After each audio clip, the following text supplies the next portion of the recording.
Okay, जो अब हमारे पास टॉपिक है वो क्या है? ईटीएस। हम कह सकते हैं electron transfer system. Electron transfer system, electron transfer system क्या होता है, ये किस तरीके से रन करता है और क्या ज़रूरत है? देखिए, मैंने आप लोगों को बताया कि हम जो पढ़ रहे हैं वो क्या है कि FADH और NADH स्पीसीज पैदा हो गई है। ओके, माइटोकॉन्ड्रिया की अगर मैं बात करूं,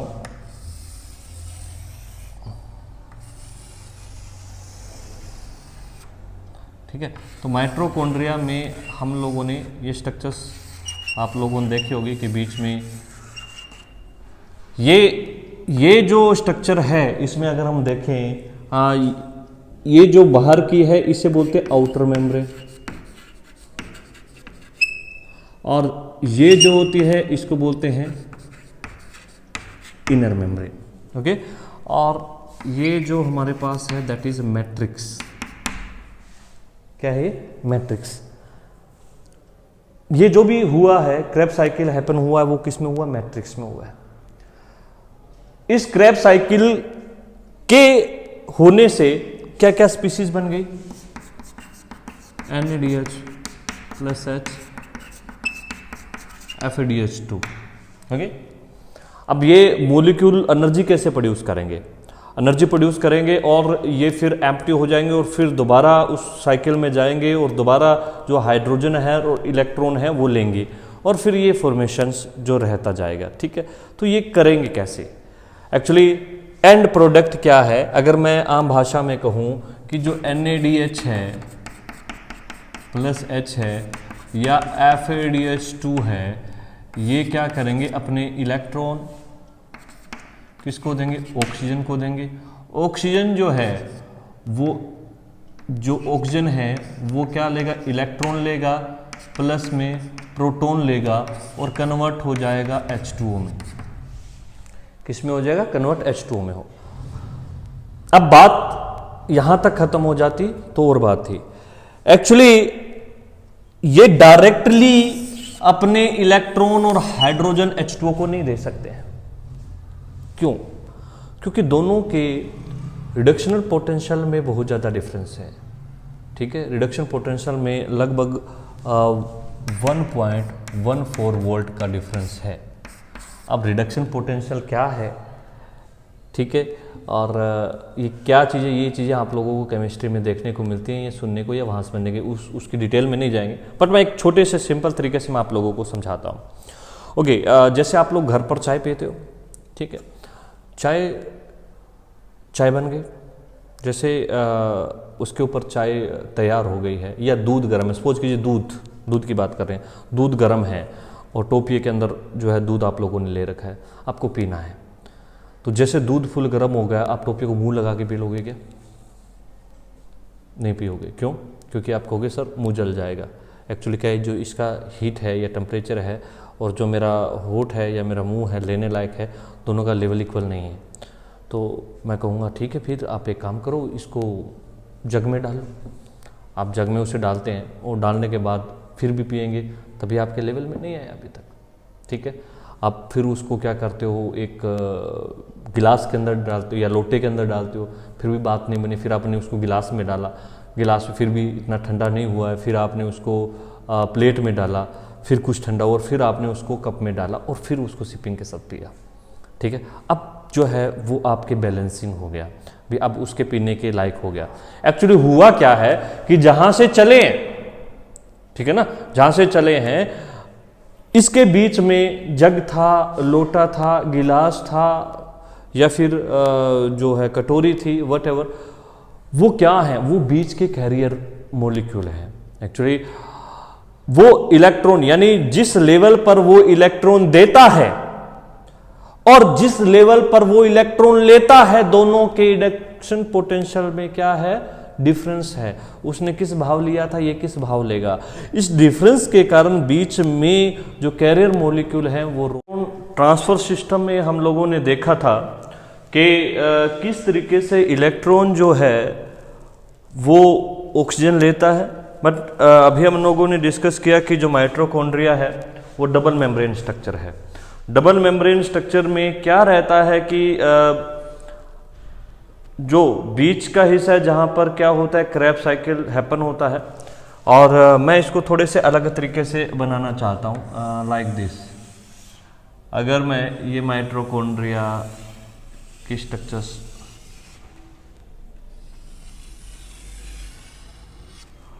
और ये जो है हमारे पास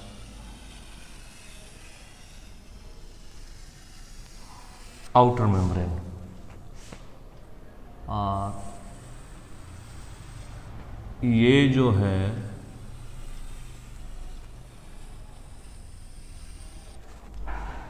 वो हमारे पास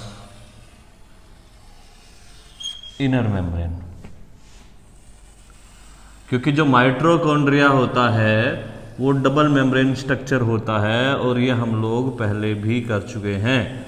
ओके, तो अब डबल मेम्ब्रेन स्ट्रक्चर जैसे कि मैंने बताया आपको, ये वाला जो हिस्सा है इसे हम लोग क्या बोलते हैं, matrix. Okay, this is outer membrane,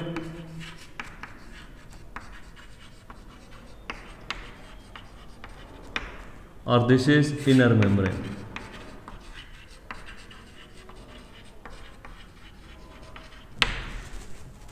ठीक है, ये आउटर मेम्ब्रेन है और ये इनर मेम्ब्रेन है।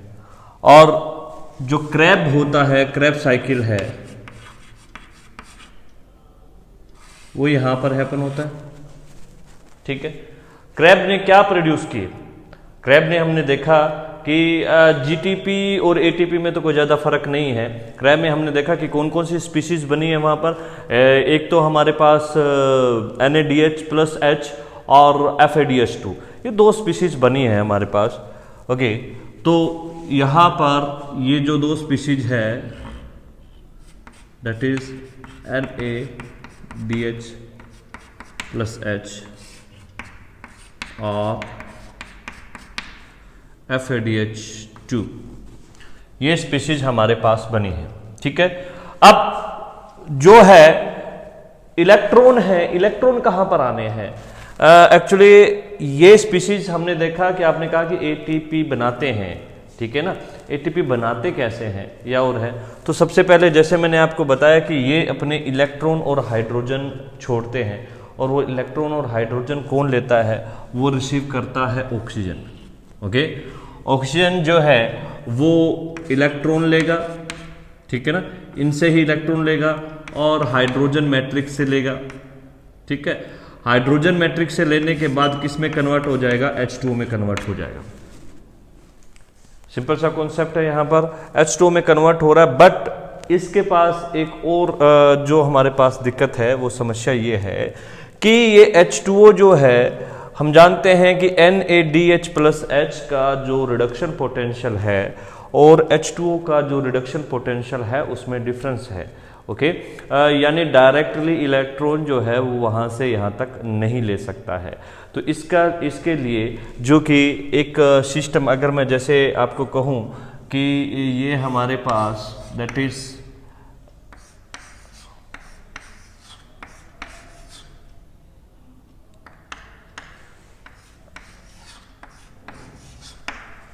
ठीक है, और यहाँ से अगर मैं यहाँ से इलेक्ट्रॉन जाएंगे, इसके बाद इसके बाद इसके बाद इसके बाद, और यहाँ से जो है ऑक्सीजन को दिए जाएंगे। ठीक है, तो यहाँ से इलेक्ट्रॉन जो है, यहाँ से अगर मान लो ये NADH+H है और यहाँ पर O2 है, तो इनके बीच में ये क्या है, that is the carrier molecule. Okay, carrier molecule की हेल्प से ही जो है इलेक्ट्रॉन एक से दूसरी की तरफ ट्रांसफर हो रहा है। ये बात हम लोग आराम से जानते हैं। बट यहाँ पर ये वाली बात, इसीलिए इसका नाम क्या है, इलेक्ट्रॉन ट्रांसफर सिस्टम, यानी electron directly not given to the oxygen and some carrier molecule play the important role between this system. Okay, this carrier molecule Okay, with the oxygen they make a system that called the electron transfer system, in which electron transfer from the one molecule to another molecule. But here we will discuss that कि वो molecule है कौन से। अगर इन molecule की बात करें या इनमें करें तो हमारे पास ये क्या बनाते हैं, कॉम्प्लेक्स बनाते हैं। क्या बनाते हैं, दैट इज कॉम्प्लेक्स। अब अगर कॉम्प्लेक्स की बात करें तो कितने प्रकार के कॉम्प्लेक्स मिलते हैं। कॉम्प्लेक्स के जो हैं, कॉम्प्लेक्स फर्स्ट होता है, कॉम्प्लेक्स सेकंड होता है, ओके, कॉम्प्लेक्स थर्ड होता है, कॉम्प्लेक्स फोर्थ होता है और कॉम्प्लेक्स फिफ्थ होता है। ये 5 कॉम्प्लेक्स मिलकर इलेक्ट्रॉन ट्रांसफर, और इसके अलावा कुछ कैरियर मॉलिक्यूल भी होते हैं, ठीक है ना, कैरियर मॉलिक्यूल। वो मॉलिक्यूल कौन से होते हैं, that is ubiquinones, okay, and cytochromes, ठीक है। तो ये कैरियर मॉलिक्यूल भी जो है रोल प्ले करते हैं, किस में रोल प्ले करते हैं, ट्रांसफर सिस्टम के अंदर रोल प्ले करते हैं, ओके। तो सबसे पहले अपने को ये देखना है कि कैरियर मॉलिक्यूल प्रेजेंट कहाँ पर होते हैं और ये अपने किस तरीके से रोल प्ले करते हैं, और दूसरा अगर हम लोग देखें तो ये किस तरीके से प्रेजेंट होते हैं, ये कॉम्प्लेक्स भी कहाँ पर प्रेजेंट होते हैं, okay.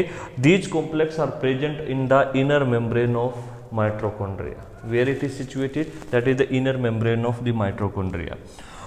And ubiquinone also present in inner membrane, but this complex also attached with the matrix of the mitochondria. Okay, जो मैट्रिक्स से भी होते हैं। अगर मैं साधारण भाषा में यहाँ पर बात करूँ तो ये हमारे पास, अगर मैं कहूँ ये हमारे पास हो गया first, okay, this is the first,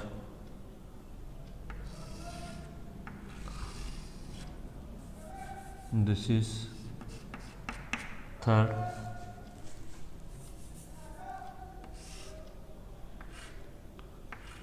this is fourth, okay.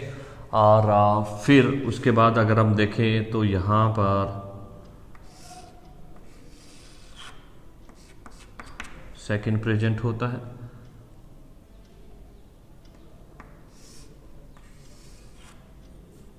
Third present होता है,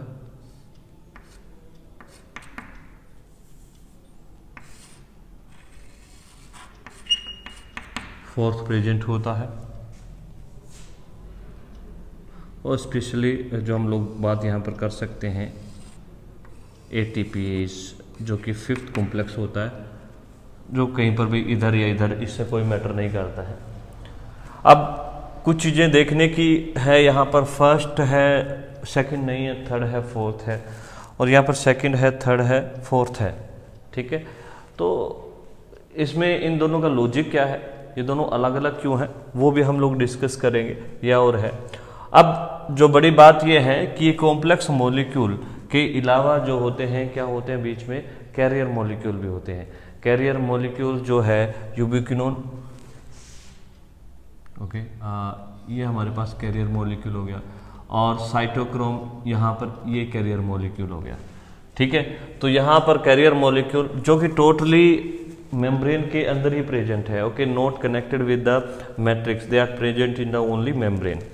तो यहाँ पर ये हमारे पास किस में है, मेम्ब्रेन में है। अब ये जो पूरा का पूरा जो सिस्टम है, ये क्या बनाता है, ये बनाता है इलेक्ट्रॉन ट्रांसपोर्ट सिस्टम, जो कि उसकी फंक्शनिंग के लिए और उसके लिए रिस्पॉन्सिबल होता है। अब जो मैंने यहाँ पर आप लोगों को देखने में मिलेगा कि यहाँ पर सेकंड है, बट यहाँ पर सेकंड नहीं है, ठीक है। ये क्यों है वो भी मैं आप लोगों को बताऊंगा कि ये सेकंड जो है अलग है, इसका कारण क्या है, और दूसरा जो है फर्स्ट, थर्ड और बाकी का मैकेनिज्म बिल्कुल सेम है, ठीक है। तो ये तो हमारे पास इलेक्ट्रॉन ट्रांसपोर्ट सिस्टम का एक कह सकते हैं हमारे पास फ्रेमअप है। Electron transport system made by the 5 type of the complex first, second, third and fourth and fifth, okay, and other one that is the carrier molecule, cytochrome and ubiquinones, okay.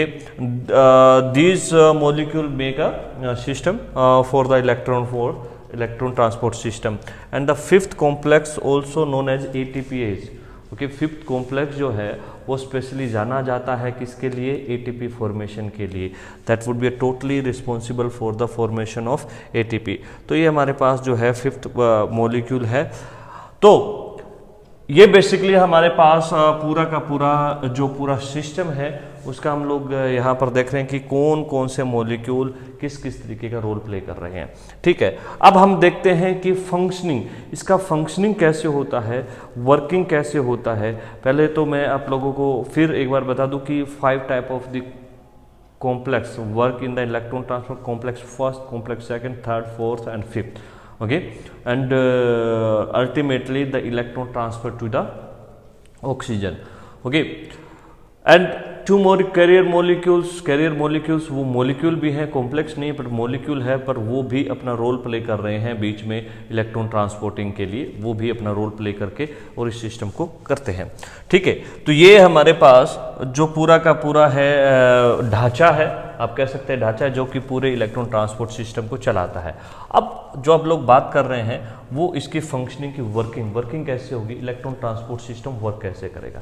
तो electron transport system की working में हम लोग देखते हैं कि ये सारे के सारे जो मॉलिक्यूल हैं या कॉम्प्लेक्स है कैसे वर्क करते हैं, जिससे कि अपने को पता भी चले। इलेक्ट्रॉन ट्रांसफर सिस्टम में हम लोगों ने देखा था कि किस तरीके से इलेक्ट्रॉन जो है वो ऑक्सीजन लेता है, बट अभी हम लोगों ने डिस्कस किया कि जो माइटोकॉन्ड्रिया है वो डबल मेम्ब्रेन स्ट्रक्चर है। डबल मेम्ब्रेन स्ट्रक्चर में क्या रहता है कि जो बीच का हिस्सा है जहाँ पर क्या होता है, क्रेब्स साइकिल हैपन होता है, और मैं इसको थोड़े से अलग तरीके से बनाना चाहता हूँ, लाइक दिस। अगर मैं ये माइटोकॉन्ड्रिया की स्ट्रक्चर्स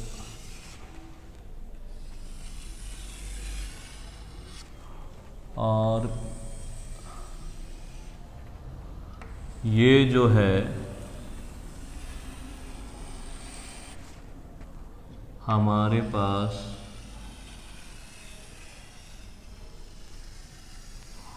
आउटर मेम्ब्रेन, और ये जो है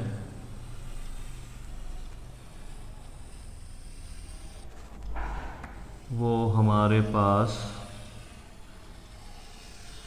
इनर मेम्ब्रेन। क्योंकि जो माइटोकॉन्ड्रिया होता है वो डबल मेम्ब्रेन स्ट्रक्चर होता है, और ये हम लोग पहले भी कर चुके हैं। ओके, तो अब डबल मेम्ब्रेन स्ट्रक्चर जैसे कि मैंने बताया आपको, ये वाला जो हिस्सा है इसे हम लोग क्या बोलते हैं, matrix. Okay, this is outer membrane,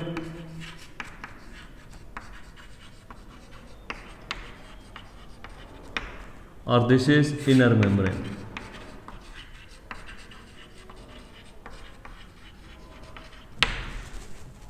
ठीक है, ये आउटर मेम्ब्रेन है और ये इनर मेम्ब्रेन है। और जो क्रैब होता है, क्रैब साइकिल है, वो यहां पर हैपन होता है। ठीक है, क्रैब ने क्या प्रोड्यूस किए, क्रैब ने हमने देखा कि जीटीपी और एटीपी में तो कोई ज़्यादा फर्क नहीं है।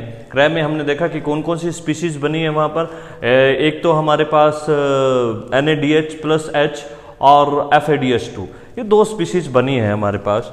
ओके, तो यहाँ पर ये जो 2 स्पीशीज है दैट इज NADH+H और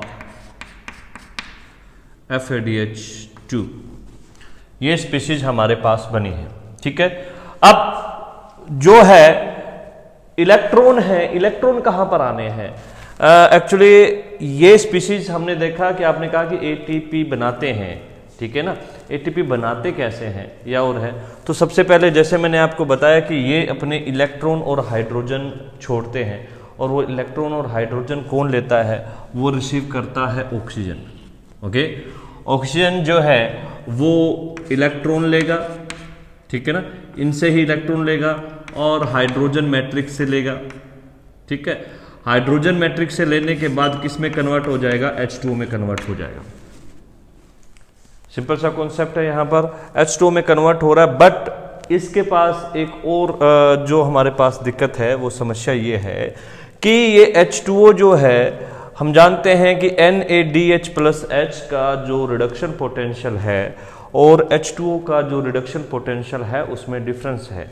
ओके, यानी डायरेक्टली इलेक्ट्रॉन जो है वो वहाँ से यहाँ तक नहीं ले सकता है। तो इसके लिए जो कि एक सिस्टम, अगर मैं जैसे आपको कहूँ कि ये हमारे पास दैट इज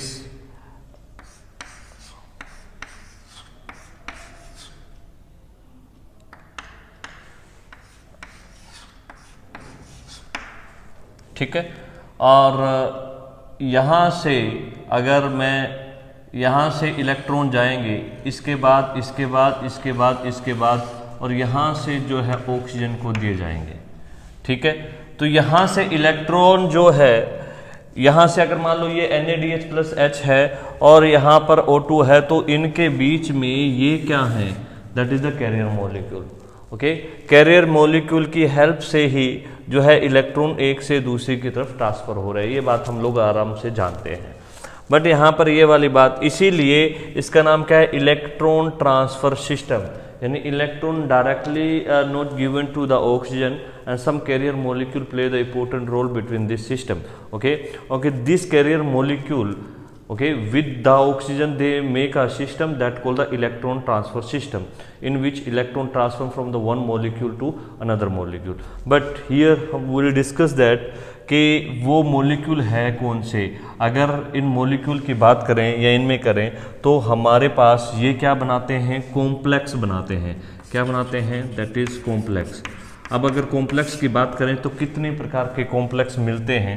कॉम्प्लेक्स के जो हैं, कॉम्प्लेक्स फर्स्ट होता है, कॉम्प्लेक्स सेकंड होता है, ओके, कॉम्प्लेक्स थर्ड होता है, कॉम्प्लेक्स फोर्थ होता है और कॉम्प्लेक्स फिफ्थ होता है। ये 5 कॉम्प्लेक्स मिलकर इलेक्ट्रॉन ट्रांसफर, और इसके अलावा कुछ कैरियर मॉलिक्यूल भी होते हैं। ठीक है ना, कैरियर मॉलिक्यूल। वो मॉलिक्यूल कौन से होते हैं, that is ubiquinones, okay, and cytochromes. ठीक है, तो ये कैरियर मॉलिक्यूल भी जो है रोल प्ले करते हैं। किस में रोल प्ले करते हैं, ट्रांसफर सिस्टम के अंदर रोल प्ले करते हैं। ओके, तो सबसे पहले अपने को ये देखना है कि कैरियर मॉलिक्यूल प्रेजेंट कहाँ पर होते हैं और ये अपने किस तरीके से रोल प्ले करते हैं। और दूसरा अगर हम लोग देखें तो ये किस तरीके से प्रेजेंट होते हैं, ये कॉम्प्लेक्स भी कहाँ पर प्रेजेंट होते हैं। Okay, these complex are present in the inner membrane of mitochondria, where it is situated, that is the inner membrane of the mitochondria. And ubiquinone also present in inner membrane, but this complex also attached with the matrix of the mitochondria. Okay, जो matrix से भी होते हैं। अगर मैं साधारण भाषा में यहाँ पर बात करूँ तो ये हमारे पास, अगर मैं कहूँ ये हमारे पास हो गया first. Okay, this is the first,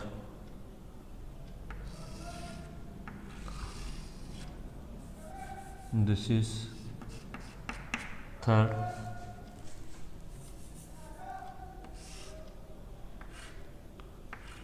this is fourth। Okay, और फिर उसके बाद अगर हम देखें तो यहाँ पर सेकंड प्रेजेंट होता है,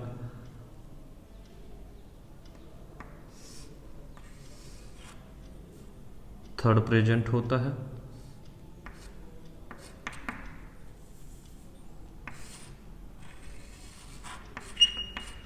फोर्थ प्रेजेंट होता है, और स्पेशली जो हम लोग बात यहाँ पर कर सकते हैं ATPase, जो कि फिफ्थ कॉम्प्लेक्स होता है, जो कहीं पर भी इधर या इधर, इससे कोई मैटर नहीं करता है। अब कुछ चीज़ें देखने की है, यहाँ पर फर्स्ट है, सेकंड नहीं है, थर्ड है, फोर्थ है, और यहाँ पर सेकंड है, थर्ड है, फोर्थ है। ठीक है, तो इसमें इन दोनों का लॉजिक क्या है, ये दोनों अलग अलग क्यों हैं, वो भी हम लोग डिस्कस करेंगे, या और है। अब जो बड़ी बात ये है कि ये कॉम्प्लेक्स मॉलिक्यूल के अलावा जो होते हैं, क्या होते हैं बीच में, कैरियर मॉलिक्यूल भी होते हैं। कैरियर मॉलिक्यूल जो है यूबिक्विनोन,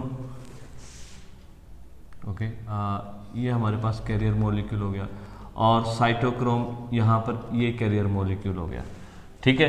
तो यहाँ पर कैरियर मॉलिक्यूल जो कि टोटली मेम्ब्रेन के अंदर ही प्रेजेंट है, okay, not connected with the matrix, they are present in the only membrane. तो यहाँ पर ये हमारे पास किस में है, मेम्ब्रेन में है।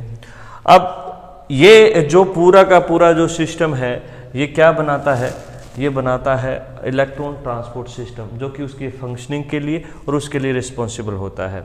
अब जो मैंने यहाँ पर आप लोगों को देखने में मिलेगा कि यहाँ पर सेकंड है बट यहाँ पर सेकंड नहीं है, ठीक है। ये क्यों है वो भी मैं आप लोगों को बताऊंगा कि ये सेकंड जो है अलग है, इसका कारण क्या है, और दूसरा जो है फर्स्ट थर्ड और बाकी का मैकेनिज्म बिल्कुल सेम है, ठीक है। तो ये तो हमारे पास इलेक्ट्रॉन ट्रांसपोर्ट सिस्टम का एक कह सकते हैं हमारे पास फ्रेमअप है। Electron transport system made by the 5 type of the complex first, second, third and fourth and fifth, okay, and other one that is the carrier molecule, cytochrome and ubiquinones, okay. These molecule make a system for the electron transport system, and the fifth complex also known as ATPase, okay. Fifth complex जो है वो specially जाना जाता है किसके लिए, ATP formation के लिए, that would be totally responsible for the formation of ATP. तो ये हमारे पास जो है फिफ्थ मॉलिक्यूल है। तो ये बेसिकली हमारे पास पूरा का पूरा जो पूरा सिस्टम है उसका हम लोग यहाँ पर देख रहे हैं कि कौन कौन से मॉलिक्यूल किस किस तरीके का रोल प्ले कर रहे हैं, ठीक है। अब हम देखते हैं कि फंक्शनिंग, इसका फंक्शनिंग कैसे होता है, वर्किंग कैसे होता है। पहले तो मैं आप लोगों को फिर एक बार बता दूं कि 5 type of the complex work in the electron transport complex first, complex second, third, fourth and fifth, okay, and ultimately the electron transfer to the oxygen, okay, and two more carrier molecules वो molecule भी हैं, complex नहीं पर molecule है, पर वो भी अपना रोल प्ले कर रहे हैं बीच में इलेक्ट्रॉन ट्रांसपोर्टिंग के लिए, वो भी अपना रोल प्ले करके और इस सिस्टम को करते हैं, ठीक है। तो ये हमारे पास जो पूरा का पूरा है ढांचा है, आप कह सकते हैं ढांचा, जो कि पूरे इलेक्ट्रॉन ट्रांसपोर्ट सिस्टम को चलाता है। अब जो आप लोग बात कर रहे हैं वो इसकी फंक्शनिंग की वर्किंग कैसे होगी, इलेक्ट्रॉन ट्रांसपोर्ट सिस्टम वर्क कैसे करेगा। तो इलेक्ट्रॉन ट्रांसपोर्ट सिस्टम की वर्किंग में हम लोग देखते हैं कि ये सारे के सारे जो मॉलिक्यूल हैं या कॉम्प्लेक्स है कैसे वर्क करते हैं, जिससे कि अपने को पता भी चले।